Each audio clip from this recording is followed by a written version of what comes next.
அஸ்ஸலாமு அலைக்கும். Hi friends, எப்படி நல்லா இருக்கீங்களா? ஒரு மிக முக்கியமான தகவலுங்க. அதாவது சென்னையிலேருந்து தமாம் வழியாக குவைத்துக்கு போகக்கூடியவர்கள் ஒரு விஷயத்தை வந்து நல்லா மனசில் வச்சுக்கோங்க. அதாவது நீங்கள் ஏற்கனவே சவுதியில் வேலை செஞ்சுருந்து அங்கே எதனா பிரச்சனையில் மாட்டி ஃபிங்கர் வச்சு வந்திருந்தால் தயவுசெய்து போகாதீங்க. ஏன்னா இப்போ பார்த்தீங்கன்னா நம்ம சப்ஸ்கிரைபர் ஒருத்தர் வந்து தமாம் வழியாக போயிருக்காரு. அங்கே தமாமில் அவர் வந்து பிடிச்சிட்டாங்க, சரிங்களா? மறுபடியும் வந்து அதாவது தமாமில் பிடிக்கல, தமாம்லேருந்து பஸ்ஸில் ஏறி உங்களுக்கு வந்து இந்த பார்டர் வரைக்கும் வருவாங்களா, சவுதி பார்டர் வரைக்கும். அங்கே வந்து ஃபிங்கர் வைக்கும்போது அவர் மேலே ஏற்கனவே வந்து ஒரு கேஸ் இருக்குது, அது முடிக்காமல் இருக்குது. உடனே என்ன பண்ணியிருக்காங்கன்னா அங்கேருந்து தமாம் ஏற்பட்டுக்கு திருப்பி அனுப்பிட்டாங்க. இப்போ அங்கே உட்காந்துக்கிட்டு இப்போ ரொம்ப கஷ்டத்தில் இருக்கார். அங்கே கேட்டதுக்கு என்ன சொல்கிறாங்கன்னா, உடனே நீங்கள் வந்து கோர்ட்டுக்கு போங்க, அதுக்கப்புறம் தான் அவங்களை வந்து விடுவோன்னு சொல்லியிருக்காங்க. அவரும் பாவம் கொஞ்சம் மாட்டிட்டு முடிச்சிட்ருக்காரு. அவர் பேசின ஆடியோ இருக்குது, அதுவும் நான் போடுறேன், இந்த வீடியோவுக்கு பின்னாடி பாருங்கள்.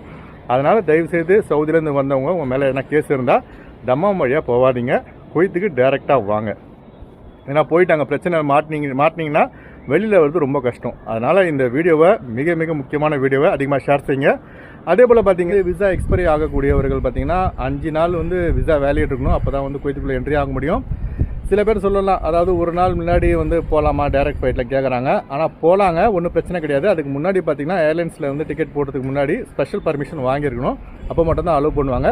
அதனால் இந்த விஷயத்தையும் கொஞ்சம் ஞாபகம் வச்சுக்கோங்க, அதாவது புது விசாவில் செல்லக்கூடியவர்கள். அதே போல் பார்த்தீங்கன்னா சிலர் வந்து நிறைய பேர் கேட்குறாங்க, ஹாதிக் விசா, ஷூன் விசா, நாங்கள் வந்து ஊருக்கு வந்து 4 மாதம் ஆகுது, 6 மாதம் ஆகுது. இந்த மாதிரி சுச்சுவேஷனில் வந்து 3 மாதம் வந்து ஆட்டோமேட்டிக்காக கொடுத்துருக்காங்க, நாங்களும் போகலாமா கேட்டிருக்காங்க. பிரச்சனை இல்லைங்க, மே 28 வரைக்கும் டைம் இருக்குது, போகலாம். ஆனால் இமிக்ரேஷனில் வந்து கேட்பாங்க, அதாவது குவைத் ரூல்ஸ் படி 6 மாதத்துக்கு மேலே இருந்தால் உங்களால் வந்து என்ட்ரி ஆக முடியாது, எப்படி நீங்கள் போகிறீங்கன்னு கேட்பாங்க. அந்த டைமில் நீங்கள் விளக்கமாக சொன்னால் விட்டுருவாங்க. ஏன்னா சில ஆஃபீஸருக்கு வந்து விஷயம் தெரியாமல் இருக்குது. அந்த டைம் நீங்கள் வந்து பயப்படாமல் இந்த மாதிரி குவைத்தில் ரூல்ஸ் போட்டிருக்காங்க, நீங்கள் தெளிவாக சொன்னால் விட்டுருவாங்க. ஏன்னா இது வந்து நம்ம சப்ஸ்கிரைபருக்கு நடந்த சம்பவம் உங்களுக்கு சொல்கிறேன், அதனால் இந்த வீடியோ கொஞ்சமாக ஷேர் செய்யுங்க. அதுபோல் விசா வந்து எக்ஸ்பைரி ஆனவர்கள் பார்த்தீங்கன்னா புது விசா வந்து ரினியூவல் செய்யணும். புது விசா வந்த பிறகு அதில் வந்து கேம்கா மெடிக்கல் ஃபிட் வாங்கிட்டு அதுக்கப்புறம் பார்த்தீங்கன்னா ஸ்டாம்பிங் பண்ணணும். இதே வந்து நீங்கள் மெடிக்கல் போட்டு 2 மாதத்துக்குள்ளே இருந்தால் பிரச்சனை கிடையாது. அதே மெடிக்கல் சென்டர் போயிட்டு ஃபிட் வாங்கிட்டு மறுபடியும் ஸ்டாம்பிங் பண்ணிட்டு நீங்கள் வந்து குவைத்துக்கு போகலாம். இதுதாங்க சிஸ்டம். அதனால் இந்த வீடியோ வந்து அதிகமாக ஷேர் செய்யுங்க. இப்போ குவைத்தில் பார்த்தீங்கன்னா இப்போ வந்து 6 கவுண்டர்லையும் செக்கிங் அதிகமாக நடக்குது. இக்காமா இல்லாதவர்கள், இக்காமா இருந்து மற்ற கம்பெனியில் வேலை செய்கிறவங்க கொஞ்சம் அலர்ட்டாக இருங்க. ஏன்னா ஃபுல்லாக செக்கிங் நடக்குது. அதனால் குவைத்தோட ரூல்ஸ் அண்ட் ரெகுலேஷன் வந்து மதித்து நடங்க. ஓகே ஃப்ரெண்ட்ஸ், இந்த வீடியோ அதிகமாக ஷேர் செய்யுங்க. எப்போதும் இணைந்திருப்போம். உங்களின் ஒருவன் ஜியாவுதீன். அஸ்ஸலாமு அலைக்கும். சார் வணக்கம் சார். தமிழ் வாழ் சங்கத்துக்கு வணக்கம் சார்.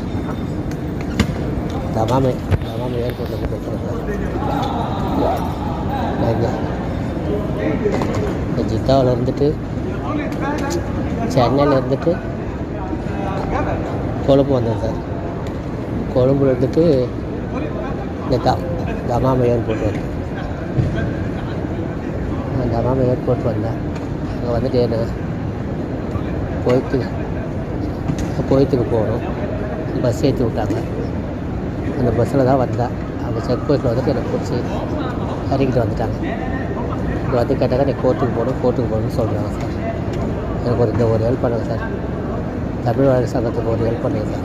நான் ஆல்ரெடி ஒய்பை வாங்கியிருந்தேன் முன்னாடியே.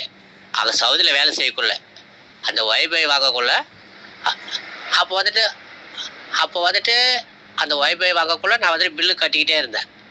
இப்போது அது வந்துட்டு என் நம்பரை வச்சு அவங்க ஒருத்தவங்க யாரையும் வாங்கிட்டு இருக்கிறாங்க.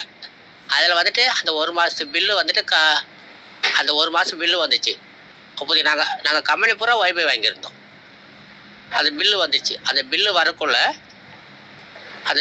நாங்கள் கம்பெனிலே நாங்கள் எல்லாம் போய் பேசி எல்லாமே க்ளோஸ் பண்ணிட்டோமா. ஆனால் உங்களுக்கு எதுவும் பிரச்சனை இல்லைன்ட்டு நாங்கள் கம்பெனியில் அவங்களே கேஸை கொடுத்து க்ளோஸ் பண்ணியிருக்கிறாங்க அப்படின்னு எங்ககிட்ட சொன்னாங்க கம்பெனி.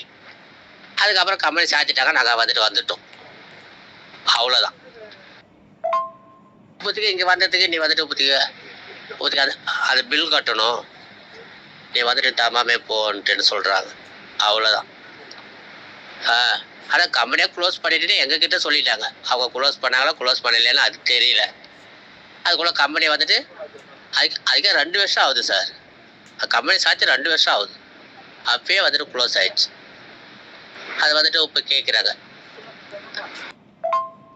நான் வந்துட்டு ஏர்போர்ட்டை விட்டு நான் வெளியிலே போகல சார். நான் உள்ளே தான் உட்காந்துக்கிறேன். ஆனால் அவங்க வந்துட்டு நீ வந்துட்டு கோர்ட்டுக்கு போன்றாங்க. நான் வந்துட்டு எங்கள் ஏர்போர்ட் உள்ளே தான் இருக்கிறேன். நான் எங்கேயுமே போகல.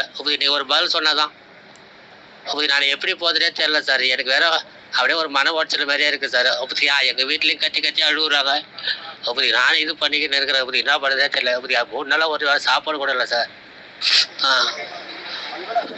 அதான் என்ன எப்படியாவது சரி நான் அங்கே ஃபைன் கட்ட கூட நம்ம கட்டிட்டு போயிடலாம் சார். அதனால் புரிய இதை விட்டு எனக்கு கொஞ்சம் கொஞ்சம் வெளில எடுங்க சார்.